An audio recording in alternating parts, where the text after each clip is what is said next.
When was the best year for libertarians? I'd say we're in it.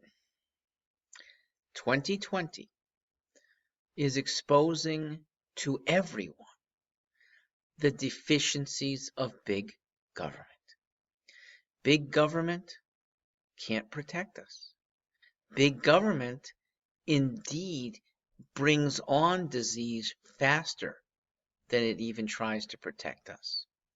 Libertarians are working things out in ways that we're probably going to have to. It's now easier to imagine what a libertarian society looks like. And I think in 4 months, we're going to be in it.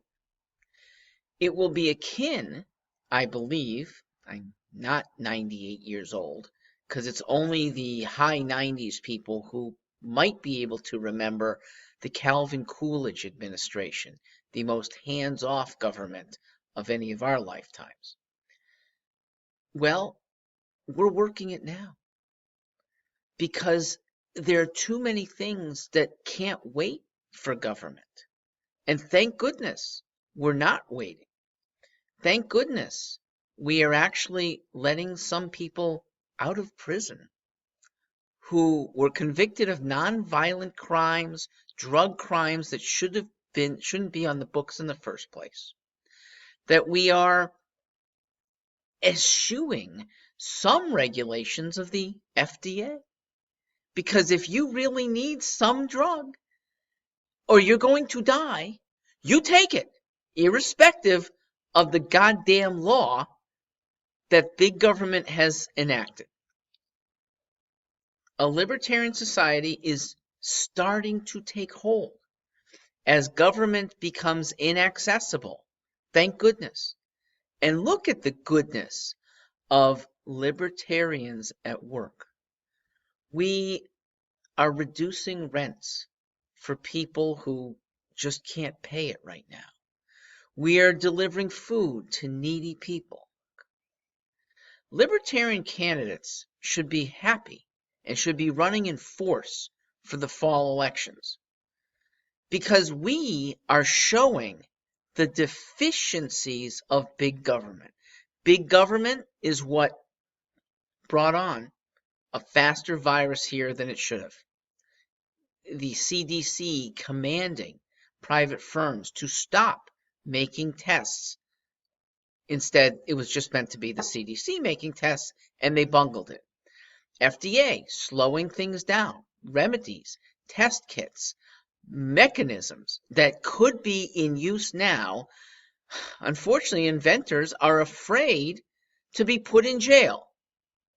At some point, they'll get over that because lives matter more than goddamn regulations.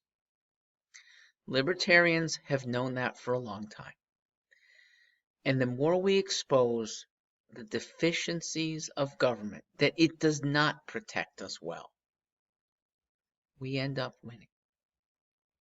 And winning is a victory for everyone who wants to be safer, who doesn't want to have their money spent by a government that's not going to even recoup it. They will give us a lower standard of living.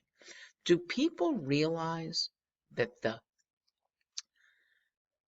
$2 trillion, now this we think is the tip of the iceberg. By some estimates, it's $6.5 trillion.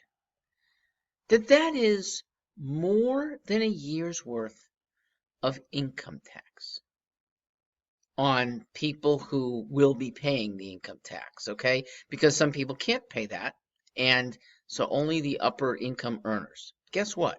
Those are the ones supposedly who would rail against even a 5% increase. Oh, you can't do that. Guess what? You just bought into a 200% increase on your taxes.